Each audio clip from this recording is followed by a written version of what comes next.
Platform games were at the peak of popularity in the early 90s, and then came along Bubsy the Bobcat. But is this one any good? Let's have a little look.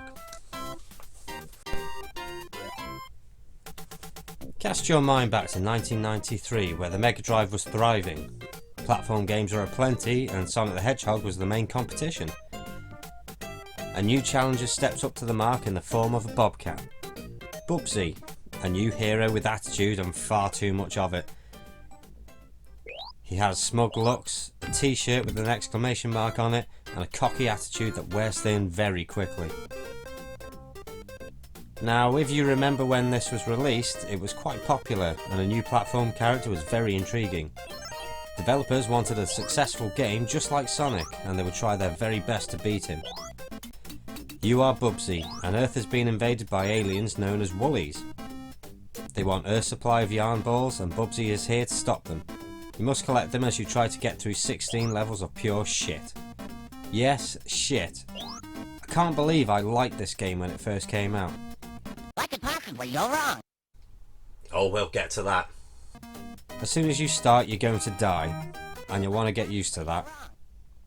You have 9 lives, which is convenient being a cat, but you're going to need far more than that. You can run and jump, and that's all, which is perfectly fine, just like Sonic. But there's problems. Bubsy slowly gains momentum as he's hard to control, and when you do hit the top speed, you don't know where you're going to end up, but I guarantee it won't be the finish line. When you do hit top speed, there's no way of controlling him. You'll either slam into an obstacle and die, run into a woolly and die, or fall down a big hole and die. But the pain doesn't end there. Jumping in a direction seems okay to begin with, it's when you try and manoeuvre him during a jump that becomes an issue.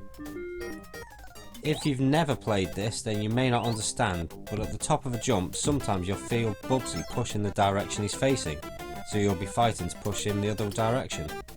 You can bounce off woolies to gain height, but you have to be precise, as if you land right next to them, it's another life lost. You can gain great height from bouncing off trees, but it's a lottery where you'll land. Most of the time, you guessed it, you fall to your death.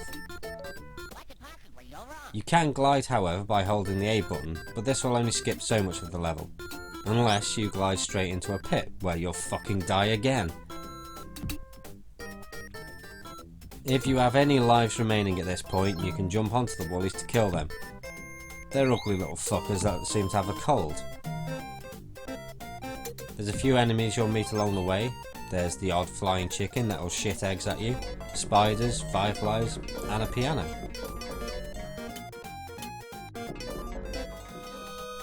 There are items you can collect which will appear in crates with pictures on the front to show you what's in them. There's yarn balls and banana skins to fuck you up. You can find t-shirts for extra lives, and these will have a number on them to tell you how many lives you'll receive. Black ones will make you invisible to the woolies, which is fucking pointless as they don't move anyway. And one that makes you invincible. If you do find one, then I suggest running like Forrest Gump and getting as far through the level as possible. You can use TNT crates to gain height as well as the trees, manhole covers and strongman stores in the carnival level.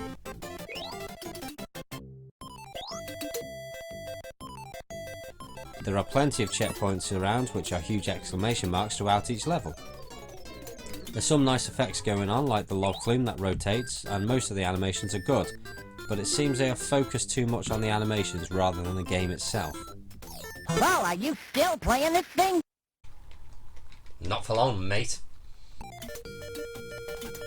The levels don't look too bad either. They start off colourful and very cartoony, but the overall design is shocking.